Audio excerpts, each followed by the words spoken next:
we'll try to make it a little bit digestible in size.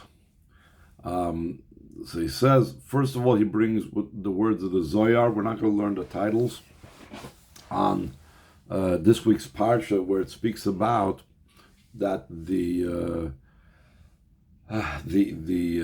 windows of heaven and the openings of heaven open up to bring down rain, and then also it speaks about the waters of the deep will rise up, and all of this is in the Zohar connects it with the revelations before Moshiach's times. Let's see it inside. In connection with the pasuk that says in the 600th year of the life of Noach, it says Nivku kol mayonos tohoim maraba v'arubas shmaim niftachu, all the well springs of the great deep split open, and the windows of heaven and the skylights of heaven opened up. Namar b'Zohar HaKadosh, it says in the Holy Zohar.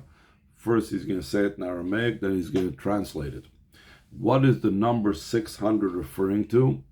Ubeshis mea shnin lish sisoa, the 600th year of the 6th millennium. Yifspatchun tarid chachmas la'ela, it'll open up the gates of the wisdom of above.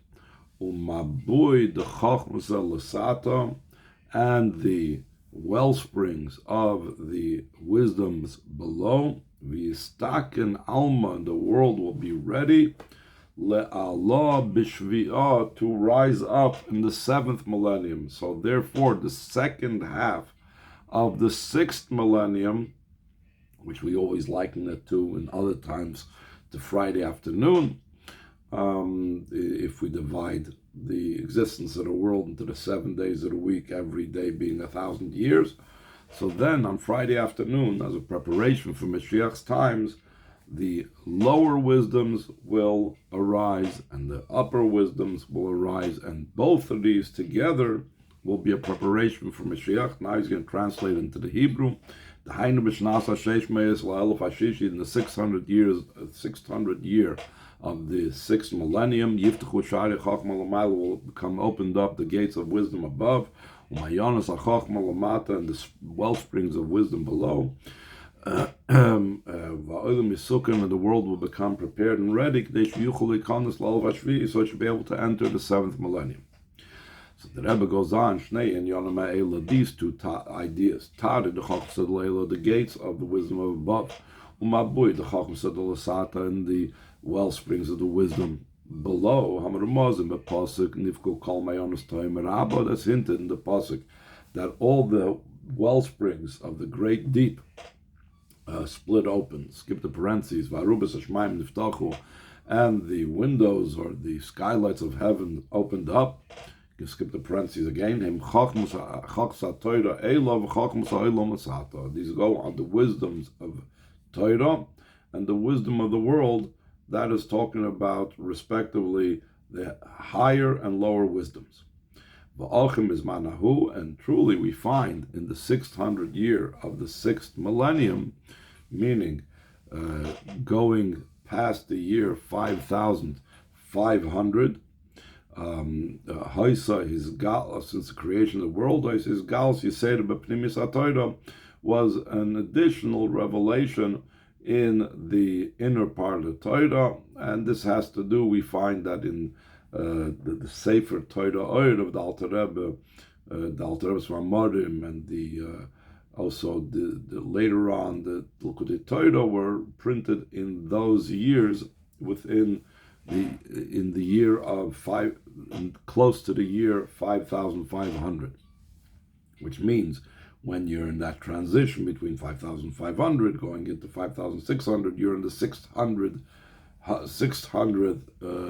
the 6th century, if you will, of the 6th millennium.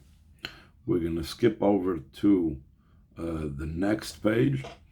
Just like it was a greater revelation of spiritual wisdom with the teachings of Chassidus, the Rebbe goes on, Keini spatcho as gam chachmas ha'olam So too also the wisdom of the world was also had a unique development at that period of time in the history of the world. We need to understand.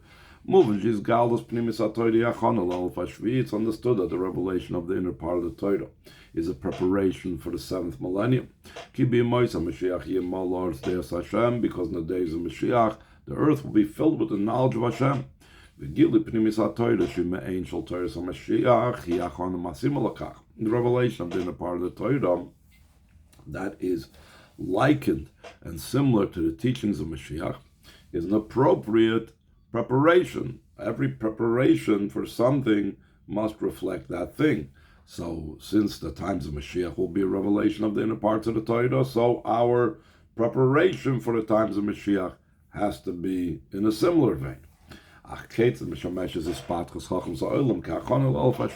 Rebbe asks, how does the development of the wisdom of the world act as a preparation for the 7th millennium, for Mashiach's times? The Rebbe is going to strengthen this question by the fact that the Zohar seems to connect the two. It's not just there's two separate preparations for Mashiach's times. One is the inner part of Torah, and one is the wisdoms of the world. That would make, if anything, that would make more sense. But here you're associating the two, which seems to be completely different things. So the Rebbe says, additional to this, Hazar HaKadosh, maybe a Shnei, Ha'inyanim B'chadam Machta. The Zohar brings these two ideas of the wisdom of above and wisdom of below, being a preparation for Mashiach's times, together as one item. Therefore, it's understood there's a certain commonality and a common denominator between them. That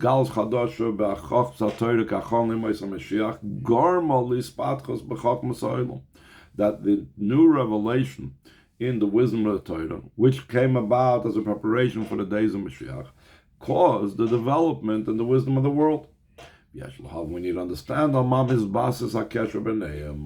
is the bond between them, what's it based on, that there should be a connection between them. The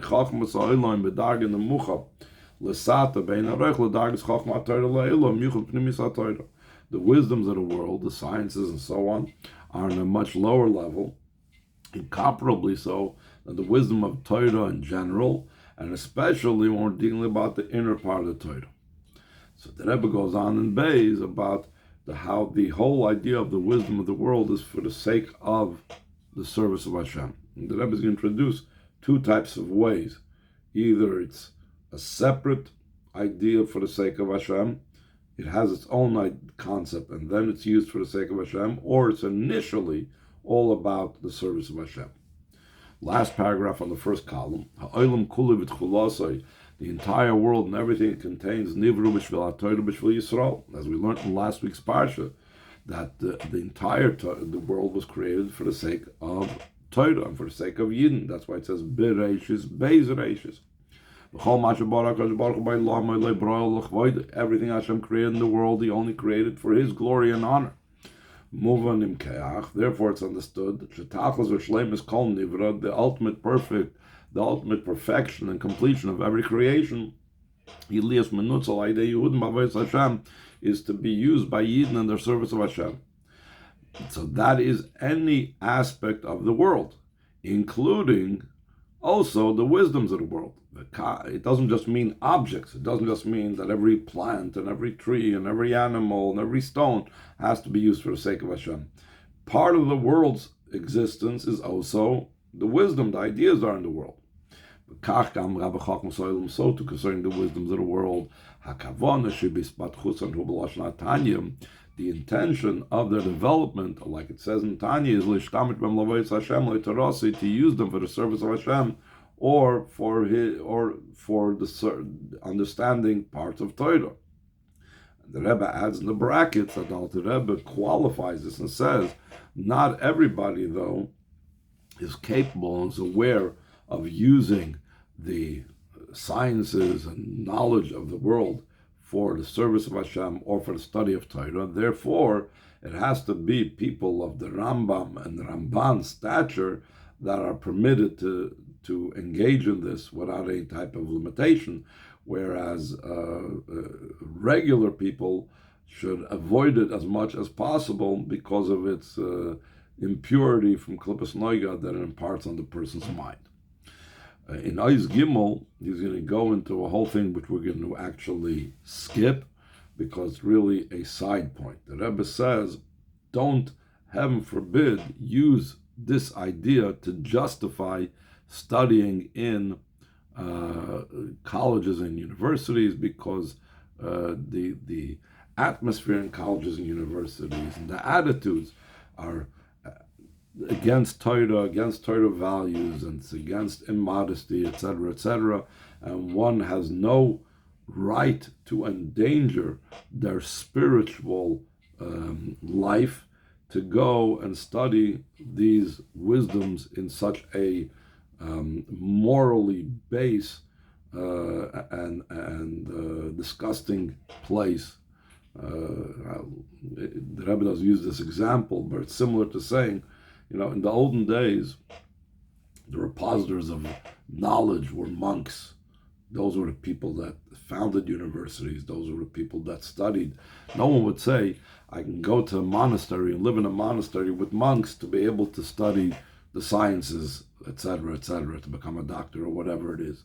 In a similar vein, there's such immorality and such pritzus that Rebbe speaks about, and a danger to a person's spiritual life, that there's no right for the person to go there and say, I'll be safe and I'll be protected and I'm strong enough, and so on and so forth. Anyway, with this, the Rebbe's shit about college, in many places the Rebbe spoke about this, but that, since it's a side point, so I'm not learning this inside. Let's go to Eis Daled, and he speaks about, it's not just that the world, everything in the world was created for the sake of Hashem, but it's also that using all the things in the world, including and especially the wisdoms of the world for the sake of Hashem, is in and of itself already part of the preparation for Moshiach.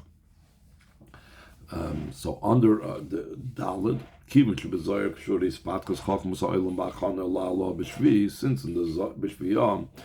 in the Zohar it's connected, the development of the wisdoms of the world as a preparation for rising up in the 7th millennium, in other words, the Moshiach's time is moving, it's understood that their benefit in the service of Hashem expressed itself in the fact that it's a preparation for the days of Moshiach. So therefore a question arises, how is the study of these wisdoms, or the knowledge of these wisdoms, in any way, even if it's used for the service of Hashem, why does it have this direct connection with Mashiach's times? The promise what's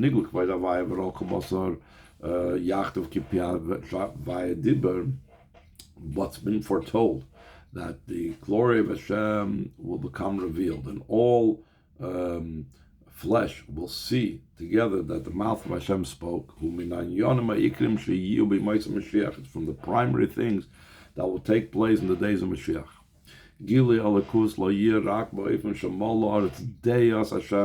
The revelation of godliness will not just be an intellectual thing, that the earth will be filled with the knowledge of Hashem, but also all flesh will see that the mouth of Hashem spoke. And the Rebbe goes on to elaborate on this sight. It won't just be seeing in my mind's eye, meaning a spiritual sight, but rather the way the Mittler Rebbe explains, Gam Ria Gashmis Baina Gashmis. So when Mashiach comes, we'll see godliness with a physical vision, with our physical eye. Veloirak Ayin Gashmis. It won't just be limited to our physical eye that will see godliness. Ela Habasara Gashmi Yir Atzma Yir Kipi Hashem Diber. But even the physical flesh will see that the mouth of Hashem spoke. If you nilmud manara pasuk, like it's derived from what it says in the pasuk, v'ro kol basar, it says all flesh will see. V'loy v'ro kol eini basar. It doesn't say and all eyes of flesh will see, meaning that the flesh itself, even not the parts that are meant for seeing, will also see godliness. Skip over the parentheses. Hakesher ben ispatchus chokum so ha'ilum ben achon al meis Mashiach shaykh linyan zeh. the connection between the development of the wisdoms of the world and the preparation for the days of Moshiach is connected to this thing. Nitzul chachmas ha'olam la'avodas Hashem u'terasi mo'il ba'achanu l'me'ein v'ro kol basar. Using out the wisdom of the world for the service of Hashem or for Hashem's Torah benefits in the preparation to being a similar situation of all flesh will see. Ria gashmis mamash is binyan avodas Hashem, and a physical vision and a tangible vision in matters of the service of Hashem. Meaning, through the sciences, we can see examples of the physical realm that can help us in the service of Hashem. And the Rebbe is going to give examples of this, of where we see the physical world showing us spiritual matters of spiritual service. Ois hey, dugma l'davar, an example for this, echad mikoichas hateva she's Geulah v'spatech b'shonim achronis, one of the natural powers that was revealed and developed in the latter years, even though it existed from the 6 days of creation in its full force, but people did not know about it. In other words, it was not discovered. It's the immediate capability to hear a sound from one place to a different place, b'merchak rav, of a great distance. Either telephone, radio, either through the telephone or through the radio, or these days through the web. And lately even being able to see a person and seeing all the movements that he makes, that this was it's possible to see from one end of the world to the other end of the world immediately. This possibility to hear every expression, every word of a person, in the actual moment that he makes it be heard, in all the ends of his globe, and to be able to see the person, it clarifies in a tangible way. It's the idea that lahavdil, there's an eye that sees and an ear that hears about Hashem being able to see what we're doing.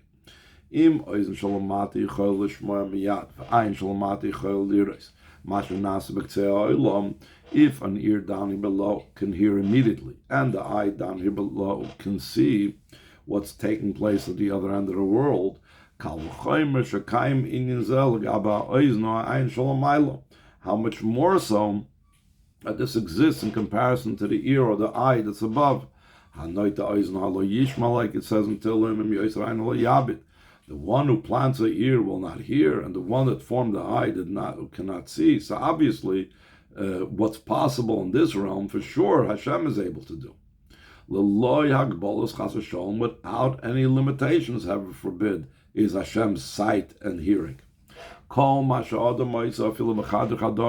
that person does, even in his most private room, is recorded at that very moment. Through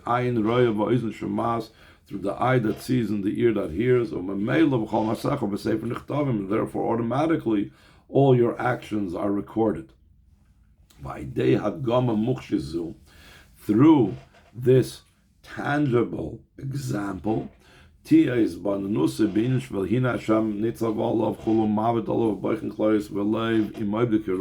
then his contemplation on what it says, that behold, Hashem is standing over him and looking at him and examining his innards and his heart, if he's serving him appropriately,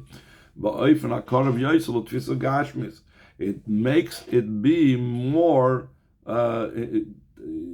accepted in the most physical sense. Not just in a way that you can comprehend this intellectually, but you can't really relate to this. And the Rebbe says in the parentheses, which we'll skip, when you come to the conclusion by something intellectually, it doesn't always have the same impact and influence on the person that when you see an actual example of it. second line from the top of the second column. And therefore, it will influence even more so the physical example on the emotions in the heart, and therefore it will influence and impact our thought, speech, and deed to be in concert with that understanding and appreciation how Hashem sees and hears everything, and everything is recorded. Oizvav. Here the Rebbe is going to bring in what I mentioned before, that there are things that were not necessarily explicitly stated that they were there for the sake of Torah mitzvahs. It's part of the world, and the world is for the sake of Torah mitzvahs, so we're supposed to use it for Torah mitzvahs. There are other things that we say that initially they're for the sake of Torah mitzvahs. And he's going to bring the famous Maimer Chazal concerning gold. Let's see in Oizvav. Kol inyonei ha'olam nivru b'shvil ha'Torah b'shvil Yisrael. All matters of the world, everything in the world, is like we said before, was created for the sake of Torah and for the sake of Yidden. Chazal metzaynim dvar mesiyonim. The Chazal point out specific matters, umadgishim, and they emphasize she'elu eila nivru milchatchila rak l'shimush mesuyim le'inyan mugdash shel Torah mitzvahs. That the Chazal points out about certain items in the creation that are unique and initially just for the sake of that has to do with Torah mitzvahs. L'dugma, for example, the Chazal say Lo haya olam roi l'shtamish b'zav. The world was not worthy of using gold. V'lama nivra. Why was the world created? Why was gold created? B'shvil hamishkan, b'shvil beis hamikdash. Because we would need to use gold in the Mishkan, or we need to use gold in the Beis Hamikdash, and that's why the gold was created. Kol in Yari Olam Shnivru B'Shvil Torah B'Shvil Yisrael, all matters of the world that were created for the sake of Torah, for the sake of Yidden. Yechoyla Kavanas B'Riyasam Lismamish Aideshem Mishtamshim B'Poil B'Nyane Olam Divrei Rishus V'Aidei Kach Masigim Uchiyos Del Chaveis Hashem. So their purpose of their creation could be finalized through using them in worldly matters, and through that you get a benefit in the service of Hashem. So, for example, let's say you have money, so you could say money directly is not meant for the service of Hashem, but when I have money, I'm able to learn Torah, I'm able to pay for tuition, I'm able to give tzedakah, but it's not that the whole idea of money is avodas Hashem. Whereas, for example, gold, it says gold was not worthy for the world. The only reason for the gold is only for matters of godliness. Not so in matters that were created, like the Chazal state, for a unique and specific use. For example, concerning gold, it says that the world was not worthy to use gold. When a person uses gold for worldly matters, so it's considered a descent, a lowering of its purpose. Because the entire purpose and goal of its creation initially is that it should be used for the needs of the Mishkan and the Mikdash. So why do we find that we use it for other things also? So the Rebbe says in the parentheses, this is so that a person should have freedom of choice. So therefore he had to create the gold in such a way that it could be used also for things that are not necessarily the Beis HaMikdash and the Mishkan. Let's skip over to the second paragraph on the top of the page of 50.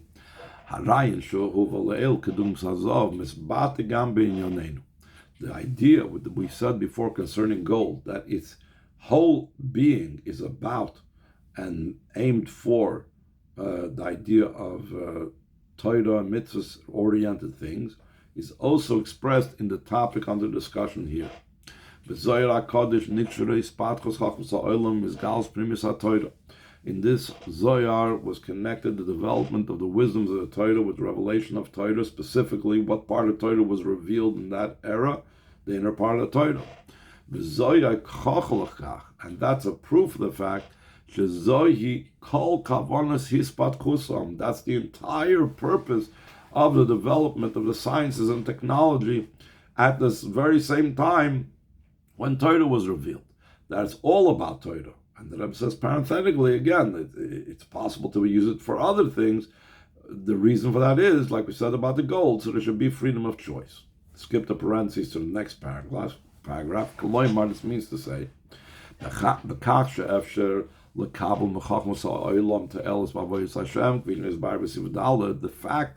that you could use the wisdom of the world for a benefit in the service of Hashem, like we explained earlier, still not yet brought to fruition the true goal of its development. In such a way, they're only a permitted matter, that, like money, for example, like we said before, that benefits the service of Hashem. The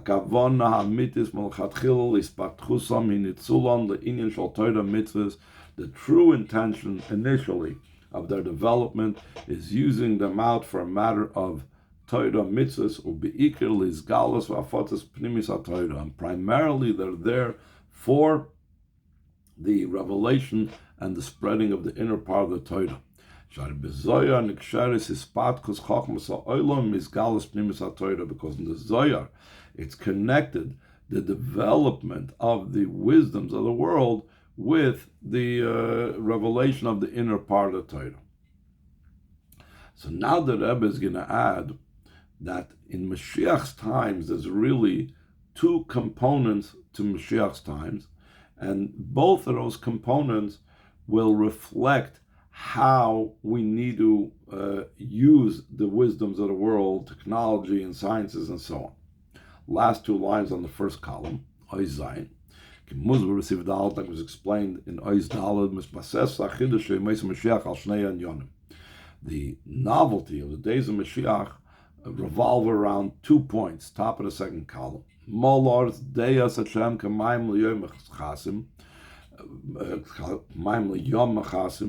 That the earth will be filled with the knowledge of Hashem, like the waters cover the sea. That's one idea, how we know Hashem. And the manner how we know it is in such a way that all flesh will see. In such a manner we have to use out the wisdoms of the world for spreading the inner part of the Torah. That the inner part of the Torah that we are studying now is similar to the teachings of Moshiach that will come when Moshiach comes. We have to use the technology for this. So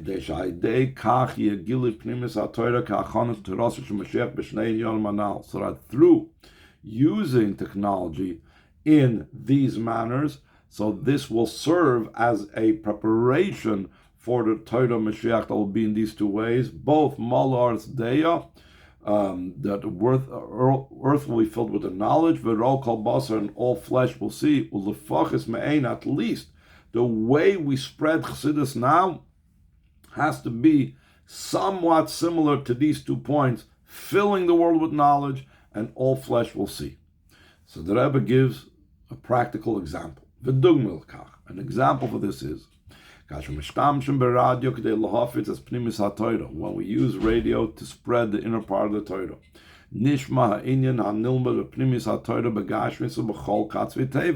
So the matter that's being studied in the inner part of the Torah is heard in the physical world and all ends of the globe.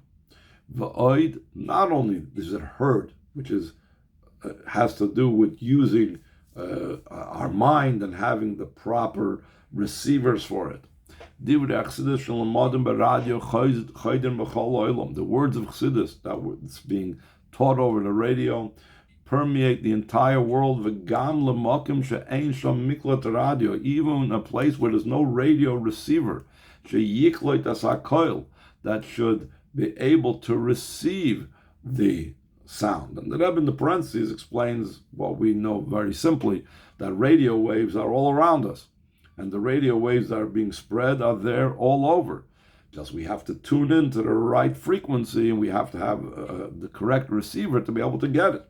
So that means that the words of the inner part of the Torah is spreading all over the world, regardless. It could be in some forest in the Amazon or some desert in Africa where there's no radio receiver or no internet, but it's still spreading over there because the radio waves are there anyway.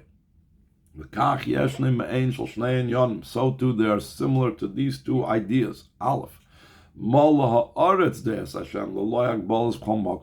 that the earth is filled with the knowledge of Hashem without any limitations. In every single space, in every single place, these radio waves reach over there. In such a way that all flesh will see that the sound is heard, this matter in the physical, in the Gashmis. Let us skip over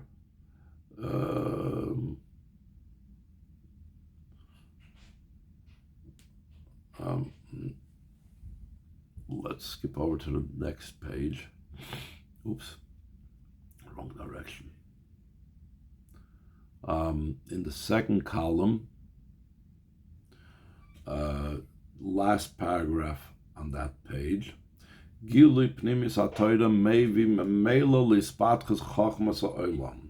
the fact that in that era of technology was the revelation of the inner parts of the Torah, that inner part of the Torah, that Chassidus that was revealed then, automatically causes that there should be a development in technology and sciences. Because in such a manner it exists similar to the teachings of Moshiach, skip the parentheses, in such a manner that it's similar to the idea that all flesh will see, that the world itself becomes a vessel and a vehicle for the unity of Hashem. And we see the unity and oneness in the entire world because the technology reveals the oneness and unity in the entire world. A lot of what the part that we skipped talks about how science reveals also how everything really has a matter of unity. And then suddenly we reveal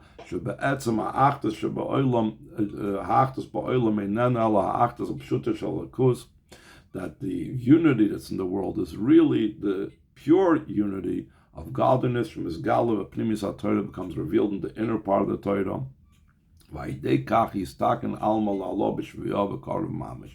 And through that the world will be ready to prepare to rise up in the 7th millennium speedily mamish.